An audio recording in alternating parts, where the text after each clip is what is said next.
नमस्कार। Last class में हमने जिस चैप्टर की शुरुआत की थी वो था विद्युत धारिता। उसमें हमने देखा था कि विद्युत धारिता क्या है, विद्युत धारिता की मात्रा देखा था, उसकी परिभाषा देखी थी, उसकी विमा देखी थी। इसके बाद में हमने देखा था कि संधारित्र क्या है, संधारित्र की परिभाषा देखी, संधारित्र की बनावट देखी कि संधारित्र को किस प्रकार से बनाया जाता है, तथा उसके बाद में हमने देखा था कि संधारित्र का सिद्धांत क्या है, संधारित्र किस सिद्धांत पर कार्य करता है। तो संधारित्र किस सिद्धांत पर कार्य करता है? संधारित्र उस सिद्धांत पर कार्य करता है जिसमें विभव को कम किया जा सकता है तथा धारिता को बढ़ाया जा सके। तो आज हम पढ़ने जा रहे हैं संधारित्र की जो विद्युत धारिता है, उस विद्युत धारिता को कौन कौन से कारक प्रभावित करते हैं।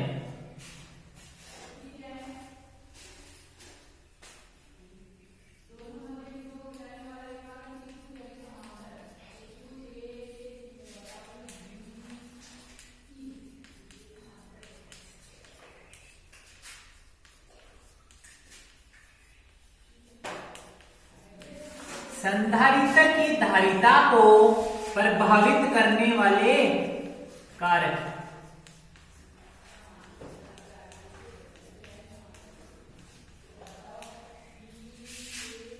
कौन कौन से कारक हैं जिसे एक संधारित्र की धारिता प्रभावित होती है और किस प्रकार से वो उसको प्रभावित करते हैं।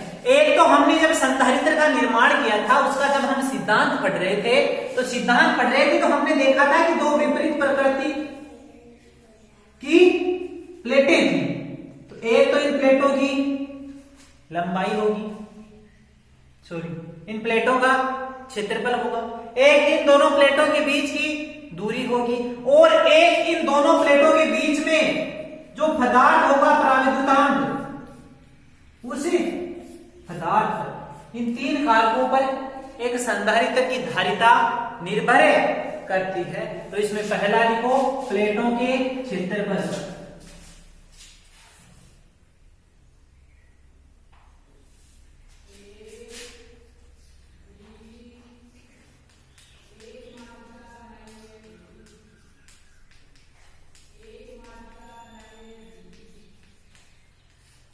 प्लेटों के क्षेत्रफल। अरे ये कोई प्लेट है,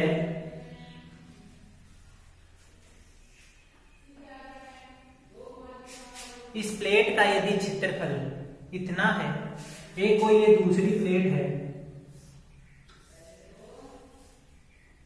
इसका क्षेत्रफल इसके क्षेत्रफल से ज्यादा है। दोनों प्लेटें समान पदार्थ से बनी हुई है, जिस पदार्थ से ये प्लेट बनी हुई है उसी पदार्थ से ये प्लेट बनी हुई है। दोनों का क्षेत्रफल, इसका क्षेत्रफल मैं A1 मान लेता हूं, इसका क्षेत्रफल मैं A2 मान लेता हूं। यदि A2 A1 से बड़ा है तो क्या होगा? दोनों के पदार्थ की प्रकृति क्या है? समान है। यदि प्रकृति समान है तो मैं इसको आवेश दे रहा हूं, एक इसको आवेश दे रहा हूं, तो सबसे ज्यादा आवेश कौन सी प्लेट पर होगा? जिसका क्षेत्रफल ज्यादा होगा उस प्लेट में आवेश भी क्या होगा? उस प्लेट पर आवेश भी क्या होगा? ज्यादा होगा। तो जो प्लेटों के क्षेत्रफल पर है, मतलब धारिता क्या होती है? आवेश ग्रहण करने की क्षमता होती है। तो आवेश ज्यादा होगा, बड़ी प्लेट होगी ज्यादा आवेश ग्रहण करेगी, छोटी प्लेट होगी कम आवेश ग्रहण करेगी। अरे ज्यादा आवेश ग्रहण करेगी तो धारिता क्या होगी? ज्यादा होगी। तो यदि प्लेटों का क्षेत्रफल बढ़ाएंगे तो धारिता भी क्या होगी? बढ़ेगी। इसमें लिखो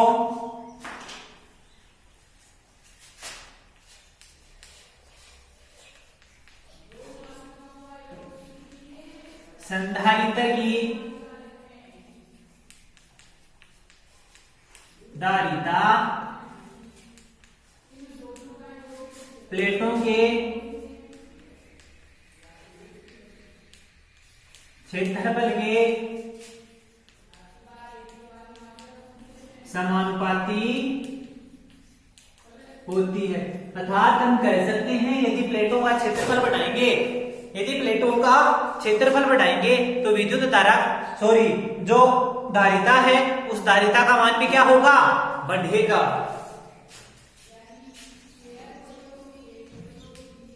अर्थात क्या होगा रे, जो C होगा, जो धारिता होगी, धारिता को C से व्यक्त करते हैं, वो किसके समानुपाती होगी? क्षेत्रफल के समानुपाती होगी। यहां से हम जो धारिता है तथा जो प्लेटों का क्षेत्रफल है उसके मध्य ग्राफ बनाएंगे। ये y एक्सिस पर ये धारिता है तथा ये x एक्सिस पे ये क्षेत्रफल है। यहां से हमने देखा कि जो धारिता है वो क्षेत्रफल के क्या है? समानुपाती है। तो इस प्रकार इन दोनों के बीच में एक ये समानुपाती का ग्राफ आ गया। यदि हम a को बढ़ाएंगे, यदि a पहले 1 था तो c भी पहले कितना है? 1 है। यदि हम a को यदि 2 करते हैं, दुगुना करते हैं तो c भी क्या हो जाएगा? दुगुना हो जाएगा। अर्थात जैसे जैसे क्षेत्रफल बढ़ता जाएगा वैसे वैसे संधारित्र की धारिता का मान भी क्या होगा? बढ़ता जाएगा। अब दूसरा है निर्भरता है, वो है इन दोनों प्लेट, जो दो प्लेटें काम में ली थी, उन दोनों प्लेटों के बीच की जो दूरी है उस दूरी पर निर्भरता।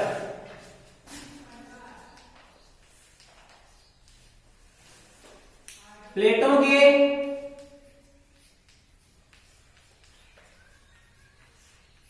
बीच की दूरी,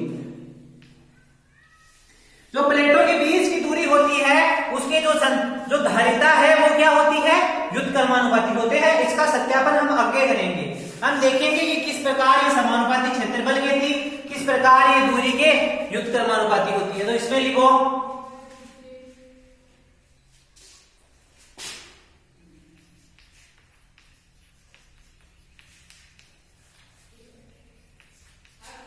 संधारित्र की धारिता प्लेटों के बीच की दूरी के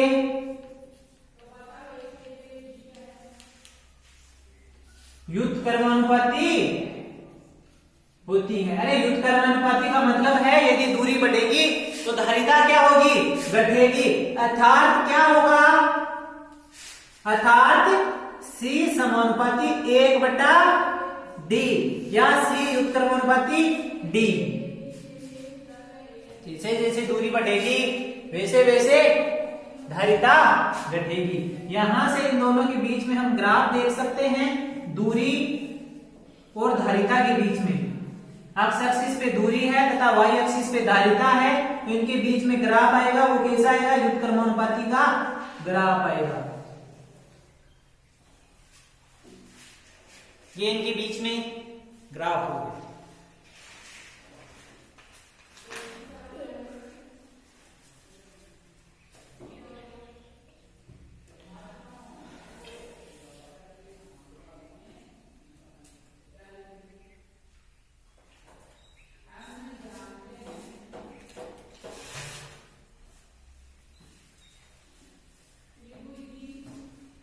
तीसरा है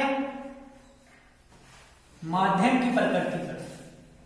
जो दोनों प्लेटों के बीच में माध्यम कैसा है? निर्वात है या कोई पदार्थ रखा गया है? वो पदार्थ की प्रकृति कैसी है? वो पदार्थ कैसा है? उन पर निर्भर करती है। तो तीसरा कारक है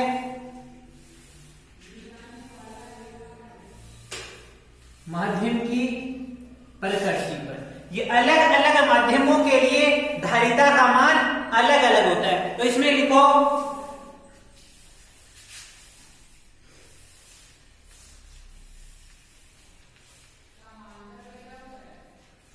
संधारित्र की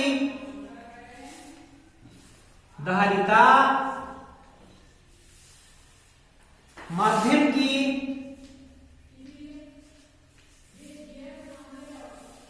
प्रकृति पर निर्भर करती है।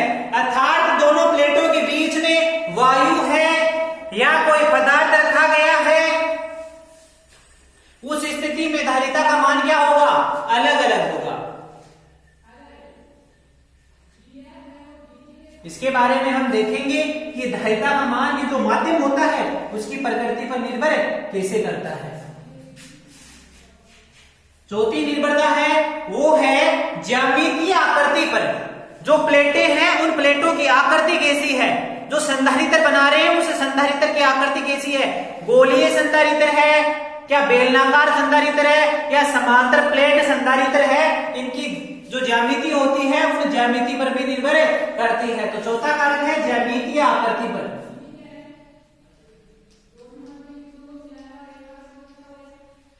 किस पर है? ज्यामितीय आकृति पर। अलग अलग ज्यामिति होगी तो अलग अलग प्रकार का संधारित्र बनेगा, अलग अलग प्रकार का संधारित्र बनेगा तो उनकी धारिता का मान भी परिवर्तित होता रहेगा। इसमें लिखो संधारित्र की धारिता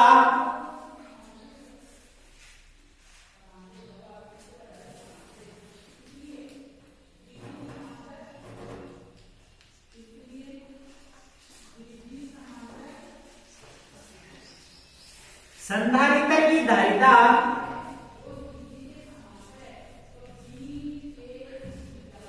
संधारित्र की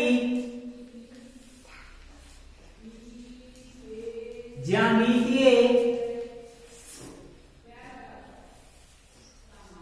आकृति पर निर्भर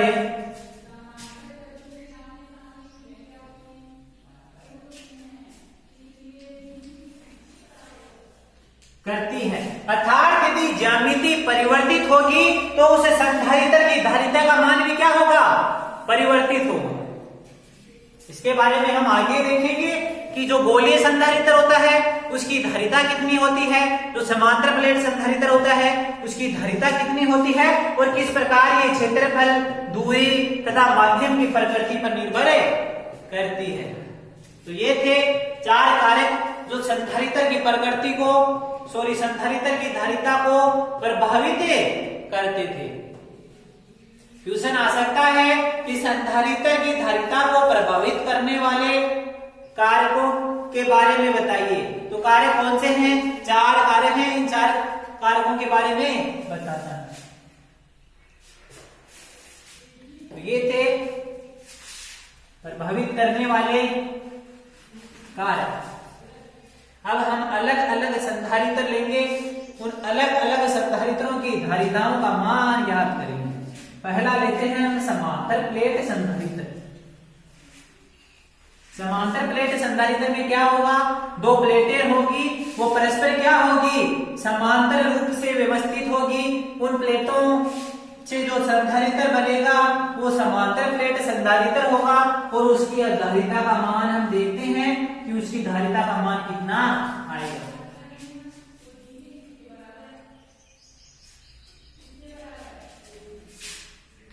हेडिंग लिखो संधारित्र के प्रकार।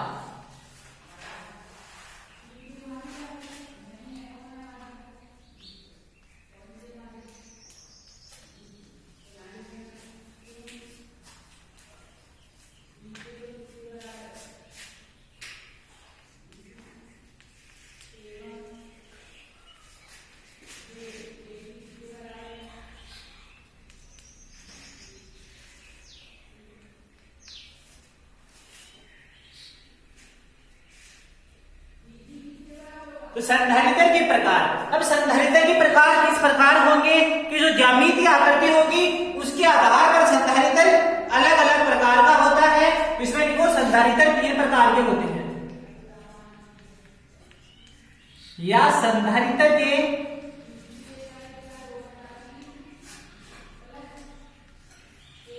तीन प्रकार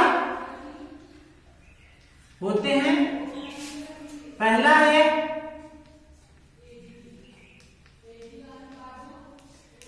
समांतर प्लेट संधारित्र, दूसरा है गोलीय संधारित्र,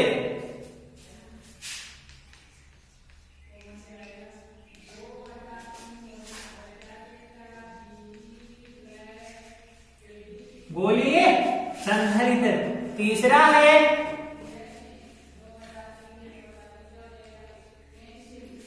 बेलनाकार संधारित्र। ये 3 प्रकार के संधारित्र हैं। इन तीनों प्रकारों के बारे में हम अलग अलग पढ़ेंगे डिटेल से कि जो समांतर प्लेट संधारित्र है उसकी धारिता क्या होती है तथा ये किस प्रकार से निर्भर करती है। ये जो बेलनाकार संधारित्र है, इस बेलनाकार संधारित्र के बारे में आपने देखा होगा, इसके बारे में सुना भी होगा। ये जो पंखा होता है, इस पंखे में एक बेलनाकार आकृति का छोटा सा होता है जिसके 2 वायर जुड़े हुए होते हैं, वो क्या है, एक बेलनाकार संधारित्र है। वो इस पंखे के वेग को बढ़ाने का काम करता है।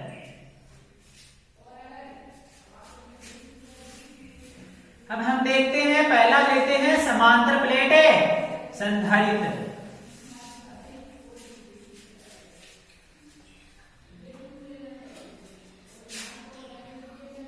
पहला लिखो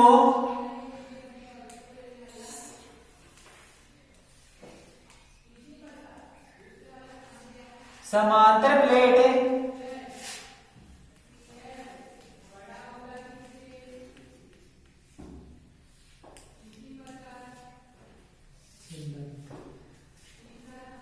समांतर प्लेट संधारित्र की बनावट में क्या करेंगे, हम 2 प्लेटें लेंगे।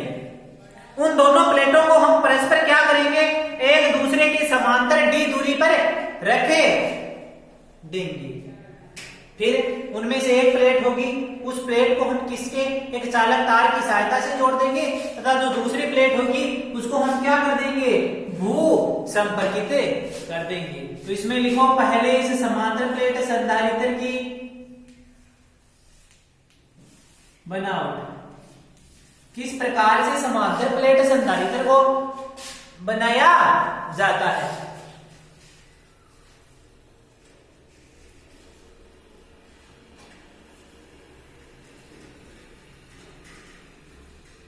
इसमें लिखो, इसमें समान ज्यामितीय आकृति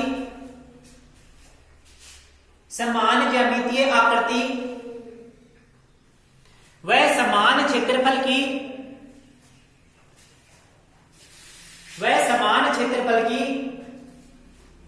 2 विपरीत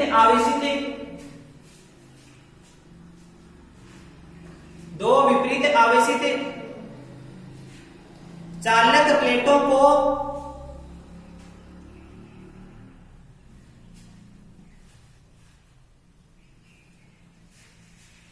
परस्पर समांतर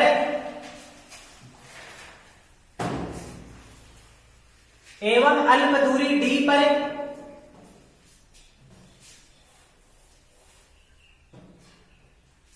व्यवस्थित करते हैं।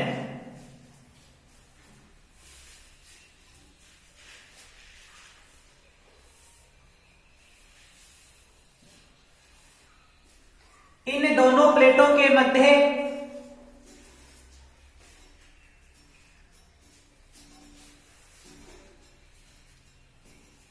निर्वात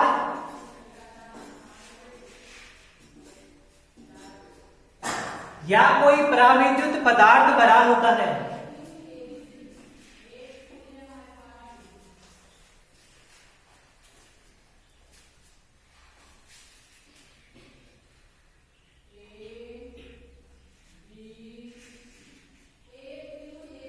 समांतर प्लेट संधारित्र की प्लेटों के मध्य समांतर प्लेट संधारित्र की प्लेटों के मध्य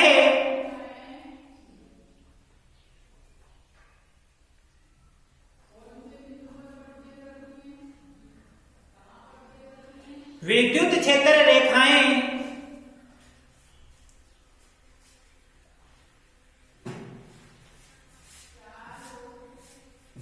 परस्पर समांतर एवं समान दूरी पर होती है। परस्पर समांतर एवं समान दूरी पर होती है, अर्थात विद्युत क्षेत्र समरूप होता है।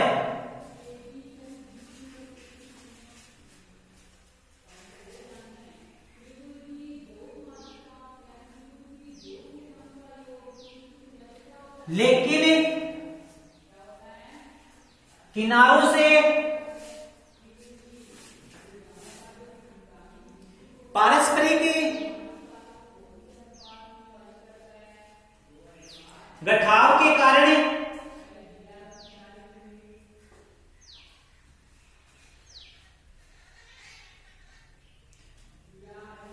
कुछ रेखाएं बाहर की ओर निकलती है, कुछ रेखाएं बाहर की ओर निकलती है।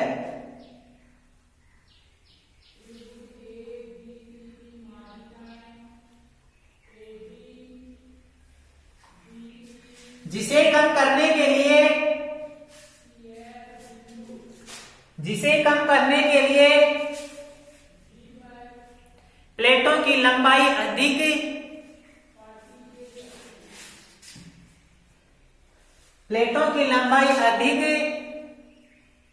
तथा उनके मध्य की दूरी कम लेते हैं।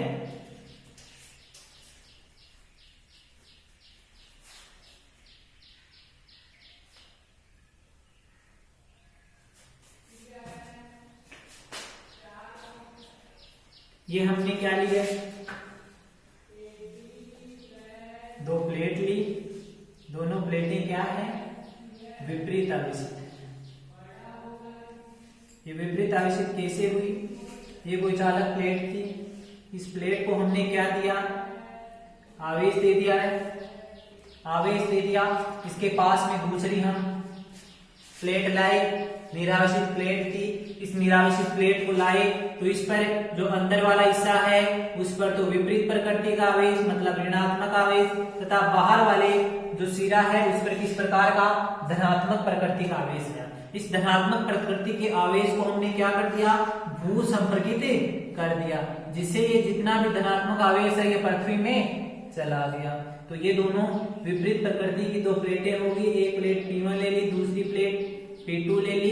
इन दोनों प्लेटों का जो क्षेत्रफल है वो हमने मान लिया क्या है, A है, तथा दोनों प्लेटों के जो बीच की दूरी है वो कितनी है, D है।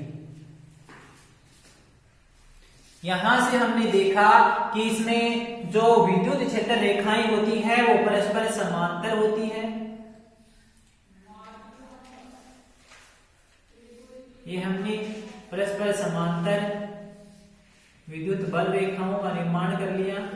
हमने लास्ट में कहा था कि जो विद्युत बल रेखाएं होती है वो परस्पर समांतर होती है, लेकिन जो इनके किनारे होते हैं वहां पर ये विद्युत बल रेखाएं बाहर की ओर निकल जाती है। ये बाहर की ओर निकलती है, इनको कम करने के लिए हम क्या करते हैं, जो प्लेटों की लंबाई है ये लंबाई बढ़ा देते हैं तथा बीच की दूरी को क्या कर देते हैं, कम कर देते हैं। तो ये होगी इसकी बनावट। अब देखते हैं हम विद्युत धारिता की गणना।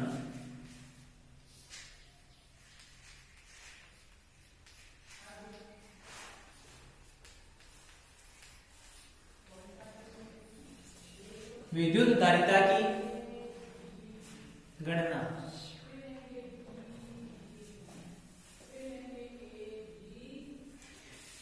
यहां से हमने माना कि हमने दो प्लेट P1 व P2 मानी, दोनों का क्षेत्रफल A माना, दोनों के बीच की दूरी D मानी तथा इस जो प्लेट P1 है इसको हमने आवेशित किया +2 आवेश से। इसको आवेशित करने के बाद में हमने इसके पास में ये P2 प्लेट लाए, तो ये P2 प्लेट लाए तो ये विद्युत प्रेरण की सहायता से इस पर विपरीत प्रकृति का आवेश आ गया। तो इसमें लिखो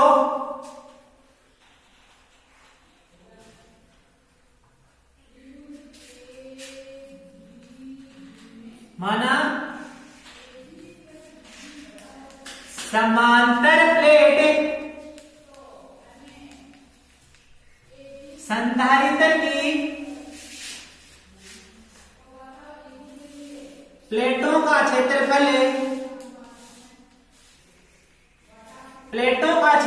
A तथा उनके बीच की दूरी D है।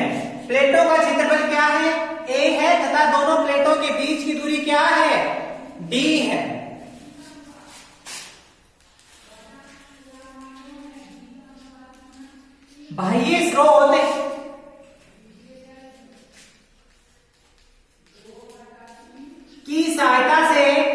बाह्य स्रोत की सहायता से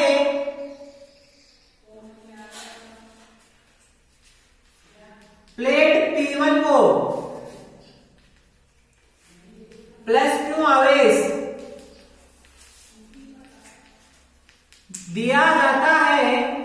ये बाह्य स्रोत है, इस बाह्य स्रोत की सहायता से ये जो P1 प्लेट है, इस P1 प्लेट को क्या दिया गया, प्लस Q आवेश दिया गया।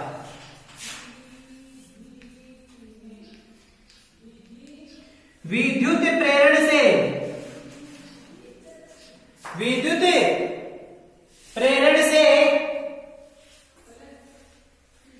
प्लेट P2 पर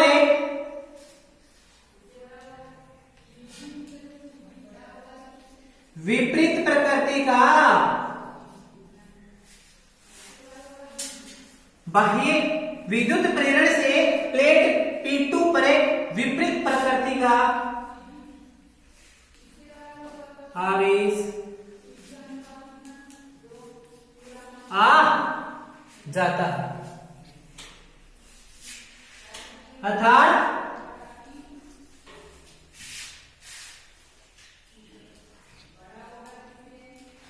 पृष्ठ आवेश घनत्व सिग्मा बराबर होगा क्यों आवेश दिया गया था, प्लेटों का क्षेत्रफल क्या है, ए है।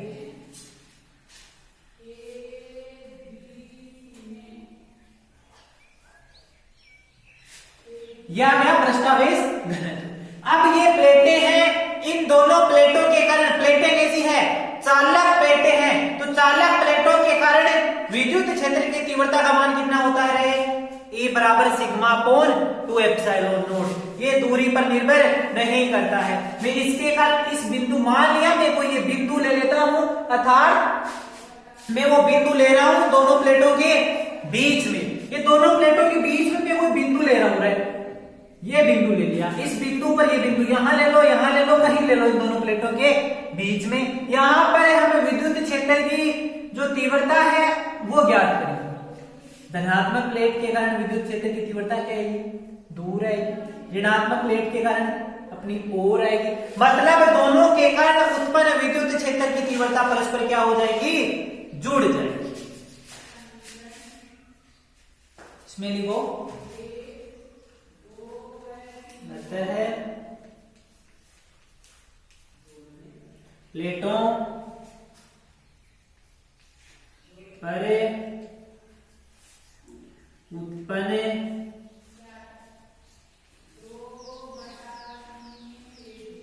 विद्युत क्षेत्र की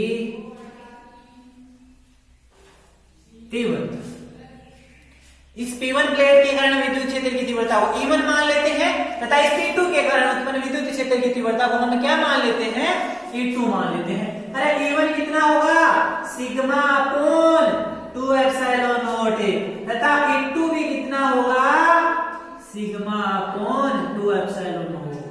दोनों का जो क्षेत्रफल है वो समान है, आवेश समान है, तो पृष्ठावेश घनत्व भी दोनों का क्या होगा, समान होगा।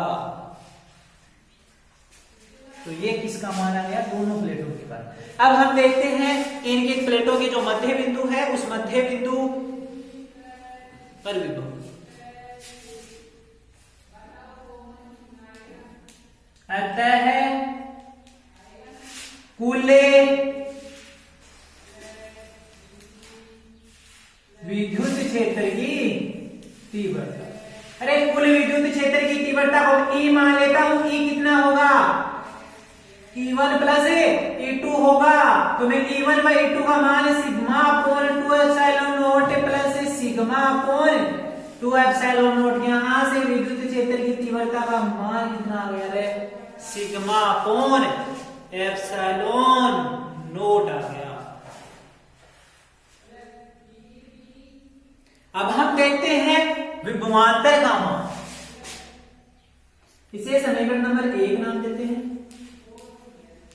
अतः विभवांतर V बराबर, हमने एक सूत्र देखा था जब हम थर्ड चैप्टर पढ़ रहे थे, तो हमने देखा था कि विद्युत क्षेत्र की तीव्रता व विभवांतर के बीच में संबंध, वो संबंध क्या आया था, V बराबर ED या E बराबर V अपॉन D आया था, तो V बराबर क्या होता है ED। इसे समीकरण नंबर 2 नाम दे दो, इसे समीकरण 2 में समीकरण 1 का मान रख दो, समीकरण 2 है 1 से, तो V बराबर आ गया sigma D upon epsilon not, जिसे समीकरण नंबर 3 नाम दीजिए आप।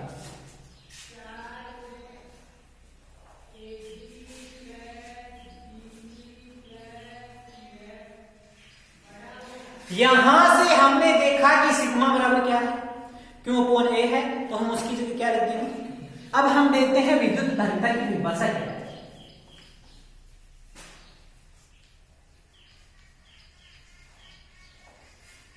विद्युत धारिता की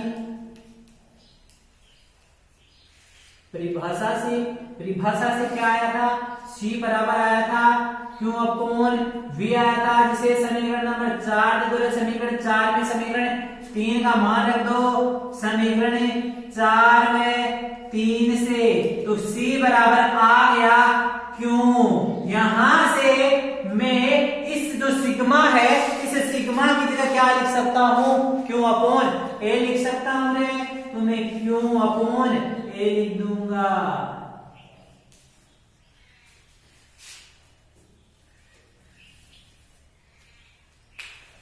यहां से जो क्यों है, इस क्यों से क्यों कट जाएगा, तो C बराबर आएगा A epsilon not upon D. ये इसका मान आ गया, विद्युत धारिता का मान आ गया। किसके लिए, समांतर प्लेट संधारित्र के लिए। हम जब समांतर प्लेट संधारित्र की निर्भरता पढ़ रहे थे, तब भी हमने देखा था कि क्षेत्रफल के समानुपाती होती है, प्लेटों के बीच की दूरी की व्युत्क्रमानुपाती होती है। ये माध्यम पर निर्भर कर रही है, इसके समानुपाती। ये किसके लिए है, निर्वात के लिए है। और यदि अब हम इन प्लेटों के बीच में कोई प्रावैद्युतांक पदार्थ रख दें, ये जो समीकरण है, इस समीकरण से स्पष्ट हो रहा है, क्या स्पष्ट हो रहा है कि धारिता का मान क्षेत्रफल के समानुपाती होता है तथा उनके बीच की दूरी के व्युत्क्रमानुपाती होता है। ये इस समीकरण से स्पष्ट हो रहा है, जिसे आप देख सकते हो C बराबर A epsilon not upon D है। ये यहां से आप देखा जा सकता है कि इस समीकरण से ये स्पष्ट हो रहा है। इसमें आप लिख भी सकते हो कि उपरोक्त समीकरण से स्पष्ट हो रहा है कि विद्युत धारिता का मान क्षेत्रफल के समानुपाती तथा उनके मध्य की जो प्लेटें होती है, उन प्लेटों के मध्य की दूरी के व्युत्क्रमानुपाती होता है। तो ये हुई समांतर प्लेट संधारित्र के क्षेत्रफल की बात, धारिता की बात।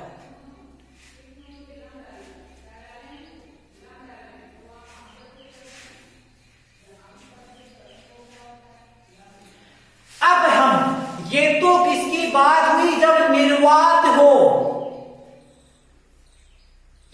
अब यदि ये प्लेटें हैं, इन दोनों प्लेटों के बीच की दूरी है, उसको पूरी को प्रावैद्युतांक पदार्थ से भर दें। एक तो इन पूरी डी दूरी में ही मैं प्रावैद्युतांक पदार्थ रख, एक में डी दूरी में न रखकर इसका जो कुछ हिस्सा है, इसकी जो टी दूरी है, वो टी दूरी में मैं प्रावैद्युतांक पदार्थ रख दूं, तो उसके लिए विद्युत धारिता का मान कितना होगा, इसकी हम गणना करते हैं। इतना समझ में आ गया तो इसे छाप लो।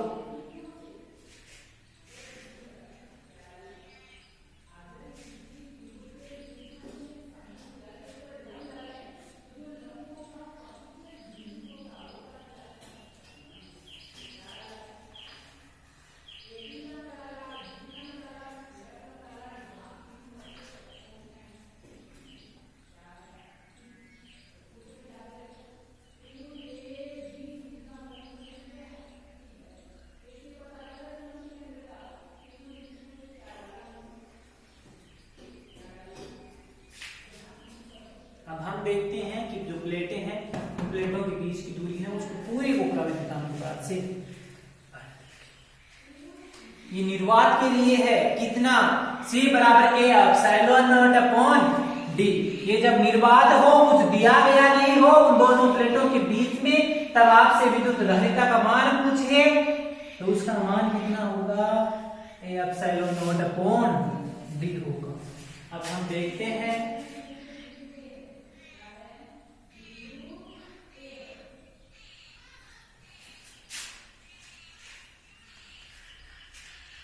समांतर प्लेट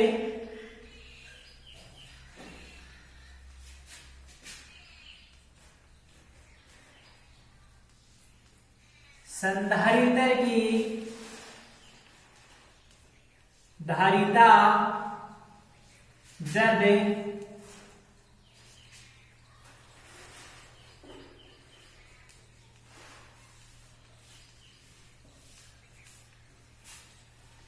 पराविद्युत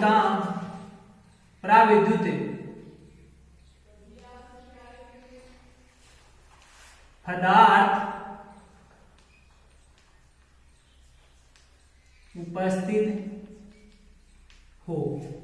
प्लेटों के बीच में क्या रखा गया हो, पराविद्युत। ये पराविद्युत पदार्थ रखने की भी दो कंडीशन है। एक कंडीशन में जो पूरी डी दूरी है उस पूरी डी दूरी तक भरा गया हो, एक उसका जो छोटा सा पार्ट है उस छोटे से पार्ट में पराविद्युतांक पदार्थ रखा गया हो। तो पहली कंडीशन लिखो, जब प्लेटों के मध्य पूर्ण रूप से पराविद्युत पदार्थ भरा हो।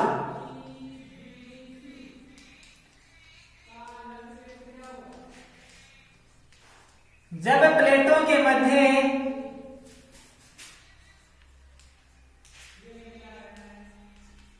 पूर्ण रूप से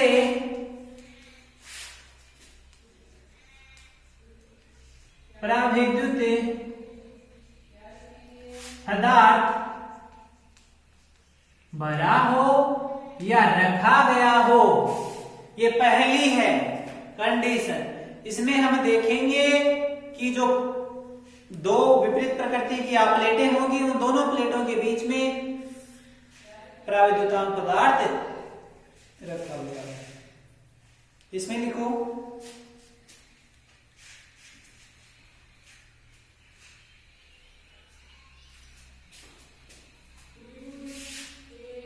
माना क्यों आवेश युक्त संधारित्र की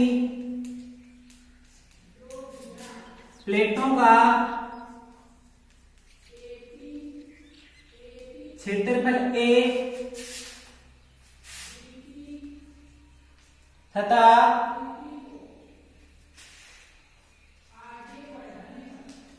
उनके बीच की दूरी D है। जो प्लेटें हैं उनका क्षेत्रफल A है तथा उनके बीच की दूरी क्या है, D है। अब इन दोनों प्लेटों के बीच में क्या करेंगे, पराविद्युतांक पदार्थ भर देंगे। इन प्लेटों के मध्य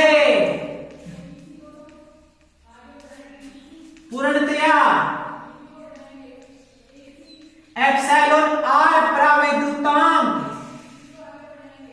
जो पदार्थ भर रहे हैं उस पदार्थ का पराविद्युतांक कितना है, एप्सिलॉन r है। तो एप्सिलॉन r पराविद्युतांक का पराविद्युत पदार्थ भरा हुआ है। ये हमने ये समांतर प्लेट है रे भाई, ये बाह्य स्रोत की सहायता से इसे प्लस क्यों आवेश दे दिया, ये विद्युत प्रेरण की सहायता से इस पर विपरीत प्रकृति का आवेश आ गया, इसे हम भू संपर्कित कर दिए। अब इन दोनों प्लेटों के बीच में मैं पूर्णतया रूप से क्या करने वाला हूं, पराविद्युतांक पदार्थ करने वाला हूं। ये V1 प्लेट है, ये V2 प्लेट है। इन दोनों प्लेटों के बीच में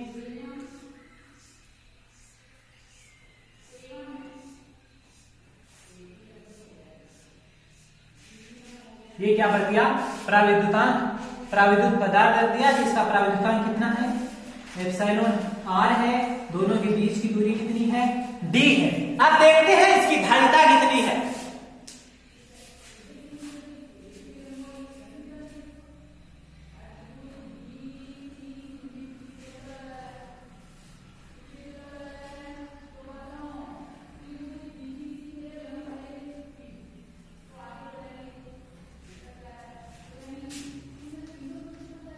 अतः पृष्ठ आवेश घनत्व सिग्मा बराबर होगा Q/A। अब इन दोनों प्लेटों का इन दोनों प्लेटों की जो विद्युत क्षेत्र की तीव्रता है उसका मान ज्ञात करेंगे। तो इनके बीच में पूरा क्या रखा गया है, प्राविद्युत पदार्थ रखा गया है। जितना इसके कारण होगा उतना ही इस प्लेट के कारण होगा। तो दोनों का क्या हो जाएगा, जुड़े जाएगा।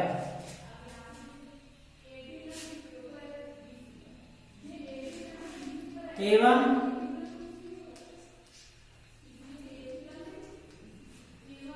प्लेटों के मध्य कुल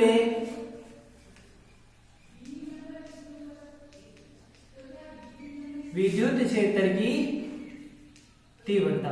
तो कुल विद्युत क्षेत्र की तीव्रता E बराबर क्या आई थी, sigma upon epsilon not I थी। तो यहां क्या आ जाएगी, सिग्मा अपॉन कितनी आएगी, एप्सिलॉन नॉट एप्सिलॉन आर। ये किसका मान आ गया, विद्युत क्षेत्र की तीव्रता का मान आ गया। किसके बीच में, दोनों प्लेटों के बीच में। अब हम देखते हैं दोनों प्लेटों के बीच में विभव का मान कितना होगा, कुल विभव। क्योंकि दोनों के बीच में जो पदार्थ है वो पूरे में रखा गया है, अतः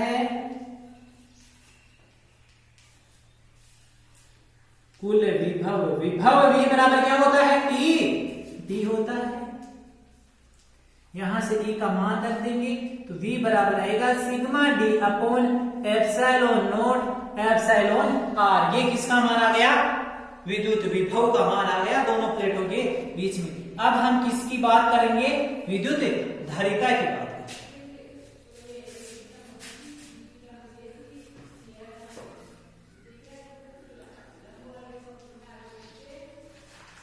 विद्युत धारिता की परिभाषा से, विद्युत धारिता की परिभाषा से क्या आया था, C बराबर आया था Q अपॉन V। V का मान यहां से उठाकर यहां रख देंगे तथा सिग्मा की जगह क्या रख देंगे, Q अपॉन A। C बराबर आया Q अपॉन V। V की जगह हम रखने वाले हैं सिग्मा की जगह क्यों रख दिया,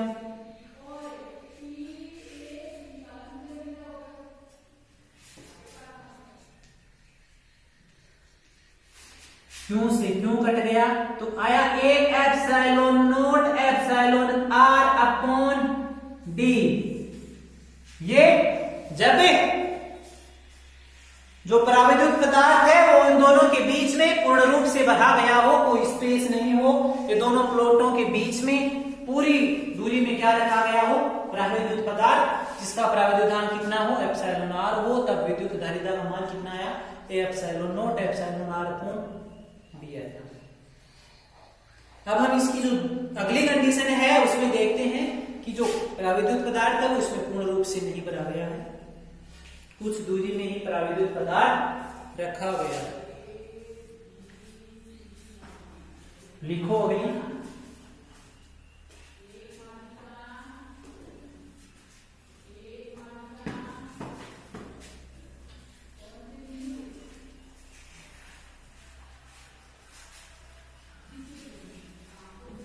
जब प्लेटों के मध्य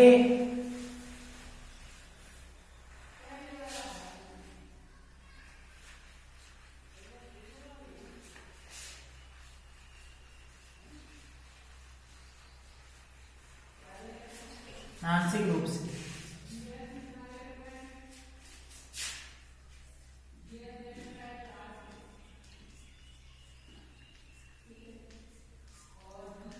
जब प्लेटों के मध्य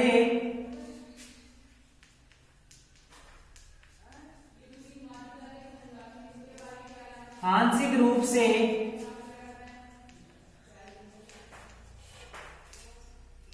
परावैद्युत पदार्थ भरा हो या उपस्थिति।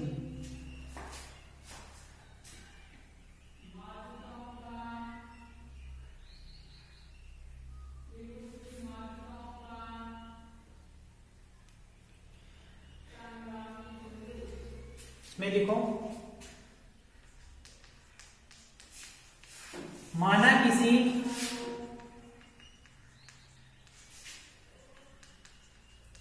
समांतर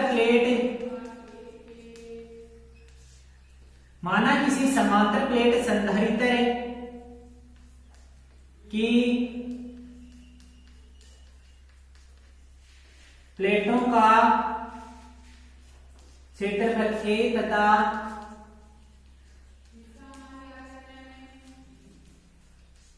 उनके मध्य की दूरी D है। इन प्लेटों के मध्य एप्सिलॉन r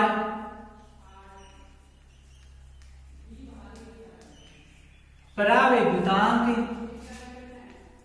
तथा T मोटाई, उसकी मोटाई क्या है? T है, लेकिन ये T इस D से क्या है? छोटा है तथा T मोटाई की एक परावैद्युत पट्टिका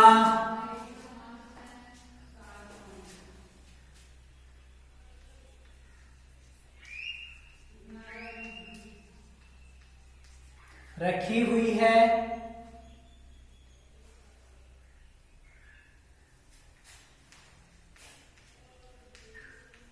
अतः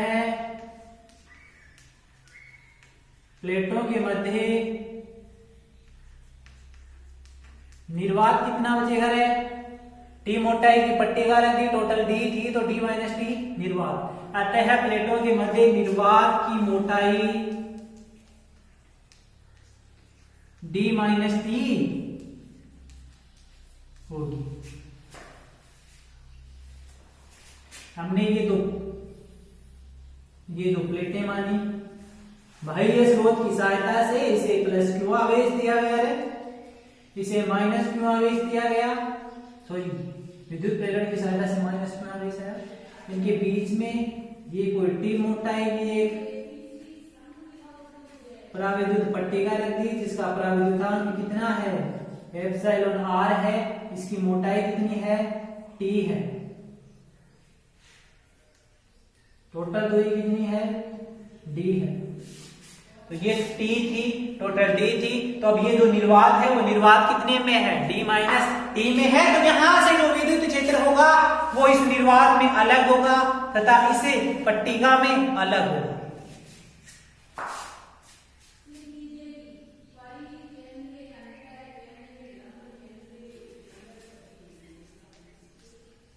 अतः निर्वात में विद्युत क्षेत्र कितना होगा रे? E1 मान लेते हैं। E1 कितना होगा? निर्वात में कितना हुआ था?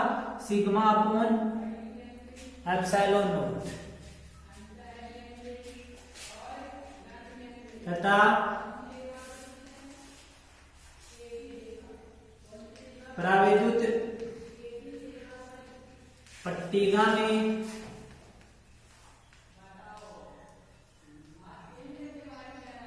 विद्युत क्षेत्र को मैं V2 मान लेता हूं। V2 का मान कितना होगा? सिग्मा अपॉन कितना होगा? एप्सिलॉन नॉट एप्सिलॉन r होगा।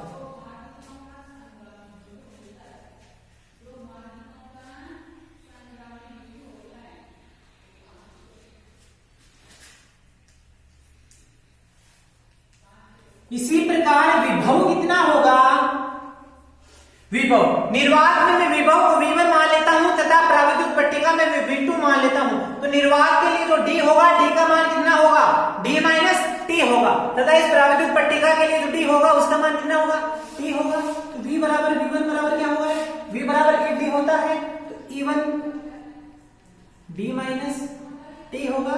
तो V1 का मान आएगा sigma upon epsilon not D minus T आएगा। इसी प्रकार होगा V2 बराबर होगा E2T। परावैद्युत पदार्थ कितने में है, T दूरी तक है, तो V2 का मान आएगा sigma T upon epsilon naught epsilon R। ये किनका मान आ गया, विभव का मान V1 तथा V2। अब हम देखते हैं धारिता लय। किसकी बात करने वाले हैं, धारिता की बात करेंगे। तो अब हम यहां से कुल विभव निकालेंगे। कुल विभव कितना होगा, दोनों के योग के बराबर होगा। अतः कुल विभव V बराबर होगा V1 plus V2। V1 plus V2 होगा तो यहां से V बराबर आ जाएगा sigma upon epsilon not D minus T plus sigma T upon epsilon naught epsilon R।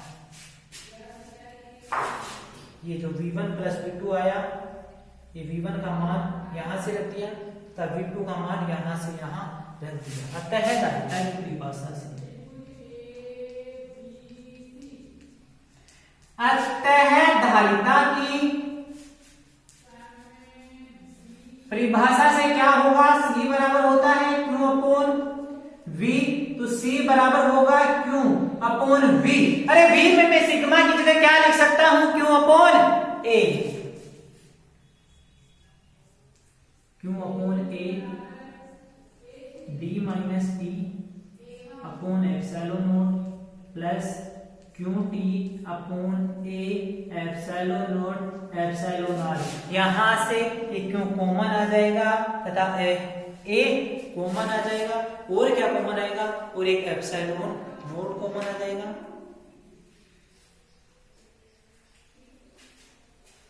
यहां से कॉमन आने वालों को कॉमन ले लो रे।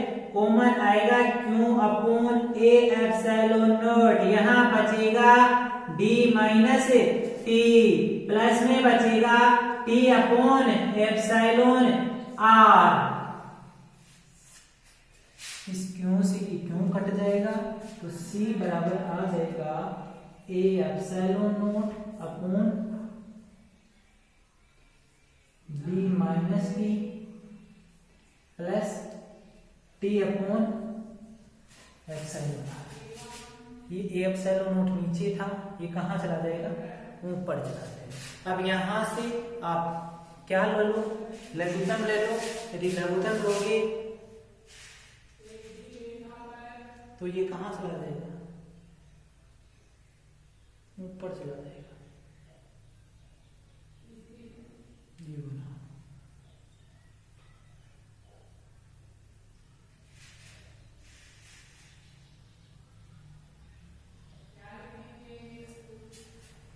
ये इसका मान आ गया, धारिता का मान आ गया। यदि आपके पास एक कंडीशन हो, वो कंडीशन हो कि ये जो बीच में ये जो परावैद्युत पदार्थ रख रहे हैं ये कोई चालक पदार्थ है, मतलब किसी धातु से बनी हुई ये कोई पट्टिका है, तो धातु का परावैद्युतांक कितना होता है, अनंत होता है। अनंत होता है तो T बटा अनंत क्या हो जाएगा, 0 हो जाएगा। तो ये क्या बना है, A epsilon not upon D minus T। इसमें लिख सकते हो यदि T मोटाई की कोई धातु हो तो एप्सिलॉन R होगा अनंत, तो C बराबर आ जाएगा A epsilon not upon D minus T। यहां से लिख सकते हैं। तो ये हमने देख लिया क्या है, समांतर प्लेट संधारित्र की धारिता। हमारे सिलेबस में मेनली क्या है, समांतर प्लेट संधारित्र है, गोलीय संधारित्र और जो बेलनाकार संधारित्र है उसका कोई जिक्र नहीं किया गया है, उसकी जो धारिता है ओनली उसके बारे में सीधा लिख लेना।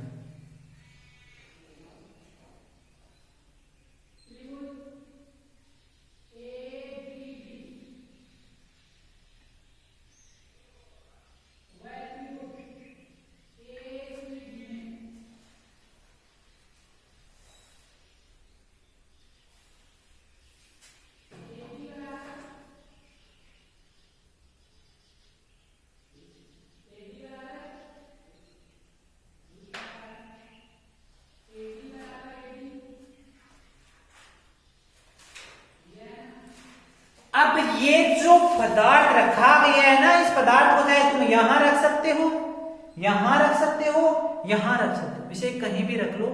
इसकी जो रखा गया है उसकी स्थिति इसकी धारिता को प्रभावित नहीं करती, इसे आप कहीं भी रख सकते हो।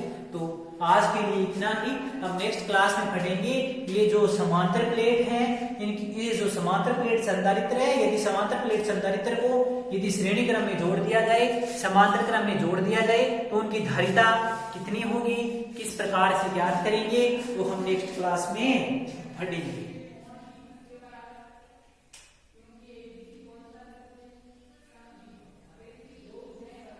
तो आज हमने क्या देखा, हमने जो संधारित्र है उसकी धारिता है, उसकी धारिता की निर्भरता देखी तथा निर्भरता देखने के पश्चात हमने देखा संधारित्रों का प्रकार। संधारित्र 3 प्रकार के पढ़े, हमने एक के बारे में विस्तार से पढ़ लिया है। कल इसका हम श्रेणी तथा समांतर क्रम संयोजन करने वाले हैं। Thank you.